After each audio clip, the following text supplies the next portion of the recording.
నమస్తే welcome to current affairs light YouTube channel. ఇవాళ మన క్లాస్లో రీసెంట్గా జరిగినటువంటి కరెంట్ అఫైర్స్లో ఇంపార్టెంట్ కాన్సెప్ట్ నేర్చుకుందామండి. మీకు కనుక మా ఛానల్ ఉన్నటువంటి వీడియోస్ అండ్ ఎక్స్ప్లెనేషన్ నచ్చినట్లయితే మా ఛానల్ లైక్ చేయండి, షేర్ చేయండి అండ్ సబ్స్క్రైబ్ చేయండి. Welcome to current affairs light YouTube channel. ఇవాళ మన కాన్సెప్ట్ వచ్చేసి ఫస్ట్ వన్. సో ఇండియా నుంచి ఇక మీదట నియర్లీ 2000 టన్నుల వరకు కూడా బాస్మతి రైస్ అనేది వేరే దేశాలకి ఎగుమతి కానుందన్నమాట. ఎందువల్ల అంటే రీసెంట్గా లాస్ట్ ఇయర్ జూలై 2023 నుంచి కూడా నాన్ బాస్మతి రైస్ ఏదైతే ఉంటుందో అది వేరే దేశాలకు ఎగుమతి చేయడాన్ని నిషేధించారనమాట. ఎందుకంటే మన దేశంలో ఏవైతే నిల్వలు ఉండాలో అవి తగ్గిపోవడంతో సో మన దేశ ప్రజలకి అవసరాలకి అనుగుణంగా ఉండాలి కాబట్టి చాలా వరకు వేరే దేశాలకు ఎగుమతి చేసేటువంటి నాన్ బాస్మతి రైస్ ఏదైతే ఉంటుందో వాటిని ఎక్స్పోర్ట్ చేయడం ఆపేసింది. అంటే ఎగుమతి చేయడం అనేది గవర్నమెంట్ బ్యాన్ చేసిందనమాట. బట్ రీసెంట్గా నిల్వలు అనేవి పెరిగాయి కాబట్టి వేరే దేశాలకు కూడా నాన్ బాస్మతి వైట్ రైస్ ఏదైతే ఉందో ఆ యొక్క బియ్యాన్ని ఎగుమతి చేయడానికి పర్మిషన్ అనేది ఇవ్వడం జరిగింది. ఏ దేశాలకి మన దేశం నుంచి ఈ బియ్యం అనేది వెళ్తున్నాయంటే మలావి అండ్ జింబాబ్వే అనమాట. ఇవి రెండు కూడా ఆఫ్రికన్ కంట్రీస్. ఆ రెండు దేశాలకి ఇవ్వడానికి మన దేశం నుంచి నేషనల్ కోఆపరేటివ్ ఎక్స్పోర్ట్ లిమిటెడ్ ఈ యొక్క ఆర్గనైజేషన్ తరపు నుంచి పర్మిషన్ అనేది లభించడం జరిగింది. అండ్ మలావి అని ఏదైతే చెప్తూ ఉన్నామో ఇది ఒక ల్యాండ్ లాక్డ్ కంట్రీ అనమాట. సౌత్ ఈస్టర్న్ ఆఫ్రికాలో ఉన్నటువంటి ఒక ల్యాండ్ లాక్డ్ కంట్రీ మలావి. దాంతోపాటు జింబాబ్వే అనమాట. సో జింబాబ్వే వచ్చేసి సౌత్ ఆఫ్రికన్ నేషన్ అనమాట. ఈ రెండు దేశాలకి మన దేశం నుంచి కావాల్సినటువంటి నాన్ బాస్మతి రైస్ అనేది సప్లై చేయబోతున్నాం. బట్ అక్కడికి రైస్ అనేది ఎందుకోసం అంటే వాళ్ళ దేశంకి కూడా మన దేశం నుంచి వెళ్ళేటువంటి ఫుడ్ రిక్వైర్మెంట్ అనేది ఉంది. అందుకోసమే మన దేశం నుంచి నాన్ బాస్మతి బియ్యాన్ని ఎక్స్పోర్ట్ చేయడానికి అనుమతులు అనేవి లభించాయి. ఫెడరల్ బ్యాంక్. సో ఫెడరల్ బ్యాంక్ వాళ్ళు UPI enabled RuPay wave credit card అనేది ఎనేబుల్ చేయడం జరిగింది. అంటే మనకి యూనిఫైడ్ పేమెంట్స్ కార్డ్ ఏదైతే ఉంటుందో ఇంటర్ఫేస్తో ఉండేటువంటి కార్డ్ ఏదైతే ఉంటుందో దానిలో రూపే వేవ్ క్రెడిట్ కార్డ్ అనేది తీసుకొని వచ్చారనమాట. దీని స్పెసిఫికేషన్ ఏంటో కూడా చూద్దాం.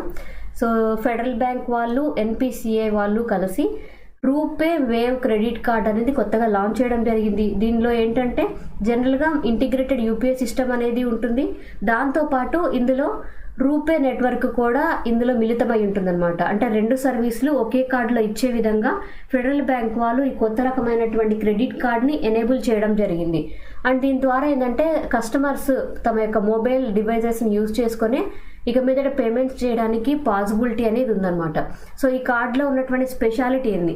సో ఈ కార్డు పరంగా ఉన్నటువంటి స్పెషాలిటీ ఏంటంటే 2 క్లిక్ ట్రాన్సాక్షన్ ప్రాసెస్ అనేది దీన్ని తీసుకొని వచ్చారు. ఏదంటే ఫెడ్ మొబైల్ అప్లికేషన్ అనేది ఉంటుంది. అంటే ఫెడరల్ బ్యాంక్కి సంబంధించినటువంటి ఫెడ్ మొబైల్ అప్లికేషన్ అనేది యూజ్ చేసి ఈ క్రెడిట్ కార్డుకి సంబంధించినటువంటి ట్రాన్సాక్షన్ అది పేమెంట్ అయినా కావచ్చు, రిసీవింగ్ అయినా కావచ్చు, ఇటువంటి ట్రాన్సాక్షన్ చేయడానికి వెసులుబాటు అనేది మన మొబైల్ ఫోన్ నుంచే కలుగుతుంది అనమాట. అండ్ దాంతోపాటు ఎటువంటి రుసుము అనేది తీసుకోకుండా, అంటే సంవత్సరానికి వార్షిక రుసుము అనేది తీసుకోకుండా ఈ సేవలనే అందించబోతున్నారు. అండ్ దాంతోపాటు మొదటి 5 యూపీఐ ట్రాన్సాక్షన్స్ ఏవైతే ఉంటాయో వాటి మీద కొంచెం క్యాష్ బ్యాక్ ఆఫర్ అనేది కూడా ఇస్తున్నారు.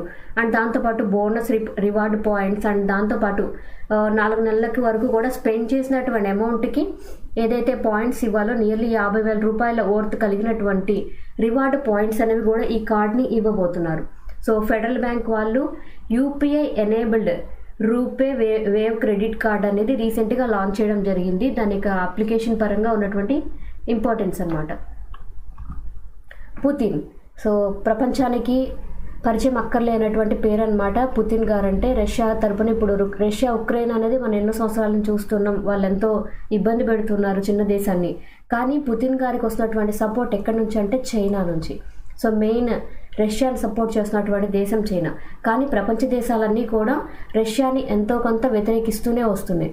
కానీ రీసెంట్గా రష్యాకి సపోర్ట్ని తీసుకోవడానికి ఆయన ఒక వియత్నాం దేశాన్ని ఆశ్రయించారనమాట. ఆ దేశానికి కావాల్సినటువంటి సహాయం కావచ్చు, ఆ దేశంతో టైఅప్ అయ్యే విధంగా కొన్ని టైస్ అనేవి, ఒప్పందాలు అనేవి వియత్నాం కంట్రీ తోటి చేసుకుంటున్నట్లుగా పుతిన్ గారు తెలియజేశారు.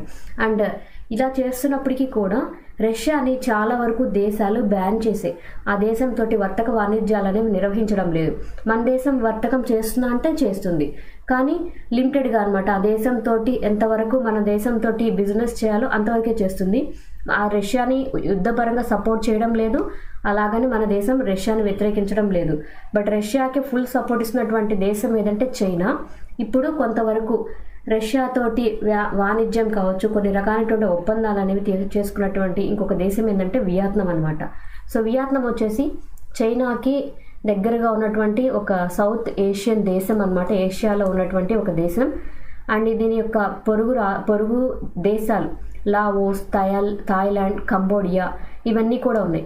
హనోయ్ అనేది ఏదైతే చెప్తూ ఉన్నామో, హనోయ్ అనేది వియత్నాం యొక్క రాజధాని. అండ్ హో చి మిన్హ్ ఇది వచ్చేసి ఈ యొక్క వియత్నాంలో ఉన్నటువంటి ఒక పెద్ద ప్లేస్ అనమాట, అంటే ఒక పెద్ద ఊరు. హనోయ్ మాత్రం రాజధాని. సో రష్యన్ ప్రెసిడెంట్ అయినటువంటి పుతిన్ గారు రీసెంట్గా, వ్లాదిమిర్ పుతిన్ అంటాం, ఆయన చాలా వరకు కొన్ని ఒప్పందాలు అనేవి వియత్నాం తోటి చేయడం జరిగింది. అండ్ వేటి మీద ఈ యొక్క అగ్రిమెంట్స్ అనేవి వాళ్ళు సైన్ చేశారంటే, ఫాజిల్ ఫ్యూయల్ సప్లై పరంగా, ఎడ్యుకేషన్ పరంగా, science, technology, oil, gas exploration and దాంతోపాటు క్లీన్ ఎనర్జీ, ఈ రంగాలన్నిటికీ సంబంధించినటువంటి విషయాల మీద వియత్నాం దేశంతో కొన్ని ఒప్పందాలు అనేవి రష్యా వాళ్ళు చేసుకోవడం జరిగింది. వియత్నాం ఏదైతే ఉందో అది ఒక సౌత్ ఈస్ట్ ఏషియన్ కంట్రీ అనమాట. దానికి చైనా, లావోస్, కంబోడియా తోటి బోర్డర్ అనేది ఉంది. సరిహద్దు అనేది చైనా తోటి, కంబోడియా తోటి అండ్ లావోస్ తోటి ఉంది. క్యాపిటల్ వచ్చేసి హనోయ్. అండ్ ఈ యొక్క వియత్నాం పరంగా ఉన్నటువంటి పెద్ద సిటీ ఏంటంటే హో చి మిన్హీ అనమాట.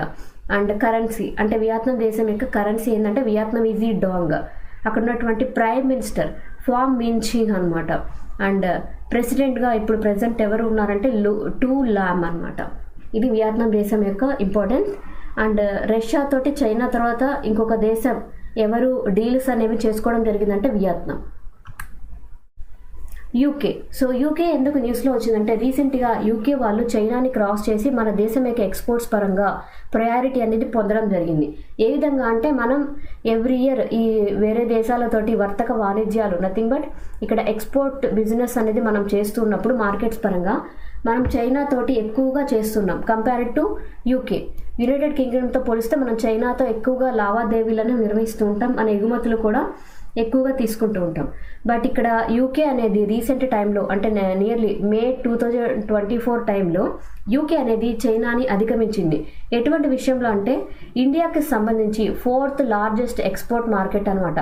అంటే మన దేశం నుంచి ఎగుమతులు తీసుకునేటువంటి దేశాల్లో 4th లార్జెస్ట్ ఎక్స్పోర్ట్ మార్కెట్గా యూకే అనేది మారింది. అండ్ ఎంతవరకు తన యొక్క ఎక్స్పోర్ట్స్ అనేవి ఉన్నాయంటే నియర్లీ $1.37 బిలియన్ అమౌంట్ వరకు కూడా యూకే యొక్క నిధులు అనేవి చేయడం జరిగింది. అంటే దాని యొక్క మార్కెటింగ్ వాల్యూ అనేది 1.37 బిలియన్ వరకు ఉంది. ఇంతకు ముందు కన్నా కూడా ఇది బెటర్ అయిందనమాట. బట్ చైనా ఎంత పొజిషన్లో ఉందంటే $1.33 బిలియన్ వర్తక వాణిజ్యం అనేది మనం చైనాతో చేస్తున్నాం. దానికన్నా ఒక 3% ఎక్కువగా యూకేతో మనం చేయడం వల్ల యూకే అనేది చైనాని అధిగమించి మన దేశం యొక్క 4వ ఎక్స్పోర్ట్ అంటే ఎక్స్పోర్ట్ పరంగా ఎగుమతుల పరంగా 4వ స్థానాన్ని యూకే స్థానం సంపాదించుకుందనమాట. ఇండియా పరంగా టాప్ ఎక్స్పోర్ట్ మార్కెట్స్ ఏవైతే ఉన్నాయో వాటి పరంగా యూకే కూడా ఉంటుంది. అండ్ ప్రజెంట్ మే టైంలో జరిగినటువంటి మార్కెటింగ్ పరంగా ఎక్కువ గ్రోత్ అనేది చూడడం జరిగింది. అండ్ ఇయర్ లాంగ్ ట్రెండ్ ఏదైతే ఉందో దానికి కొంచెం వ్యతిరేకంగా జరిగిందనమాట. మనం ఎప్పుడు చైనాతో ఎక్కువగా చేస్తూ ఉంటాం, బట్ రీసెంట్ టైంలో యూకేతో కూడా మన ఎగుమతులు దిగుమతులు అనేవి ఎక్కువగా చేయడం జరిగింది. అండ్ ఇండియా పరంగా ఈ యొక్క వర్తక వాణిజ్యాలు ఏవైతే ఉంటాయో అవి 9.13% వరకు కూడా మేలో జరగడం జరిగింది.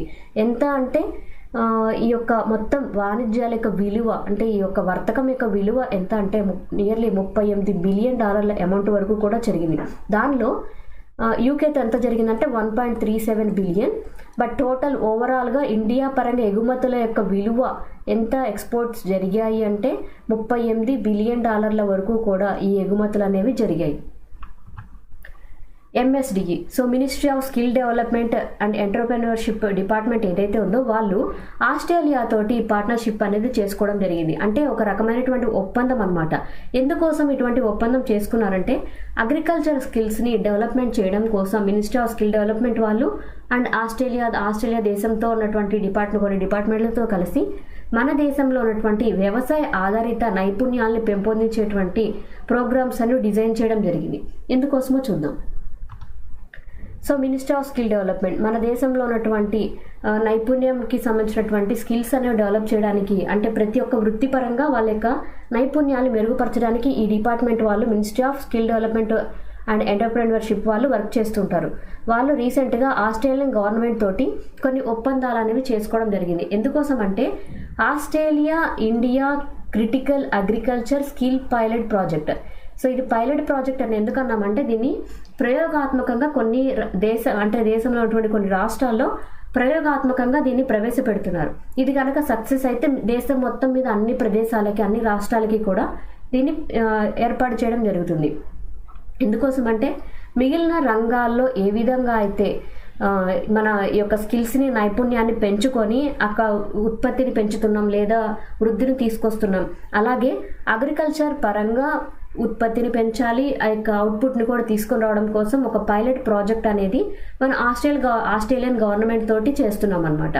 అండ్ ఈ యొక్క ప్రాజెక్ట్ ఏదైతే ఉందో, ఈ యొక్క పైలట్ ప్రాజెక్ట్ ఏదైతే ఉందో దాని పరంగా నియర్లీ 107 ఎమర్జింగ్ జాబ్ రోల్స్ అనేవి తీసుకొని వస్తుంది.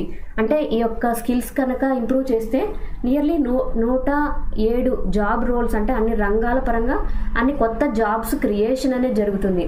అండ్ దాంతోపాటు ఈ పైలట్ ప్రాజెక్ట్ ఏదైతే ఉందో అది ఆంధ్రప్రదేశ్, మహారాష్ట్ర, తమిళనాడు అండ్ తెలంగాణ ఈ ప్రాంతాలన్నింటిలో కూడా కొన్ని కొత్త రంగాల్ని కూడా ప్రవేశపెడుతుంది. అంటే అగ్రికల్చర్ అనుబంధంగా ఉన్నటువంటి కొన్ని ఏవైతే రంగాలు ఉన్నాయో వాటి యొక్క అభివృద్ధికి కూడా ఇది ఉపయోగపడుతుంది.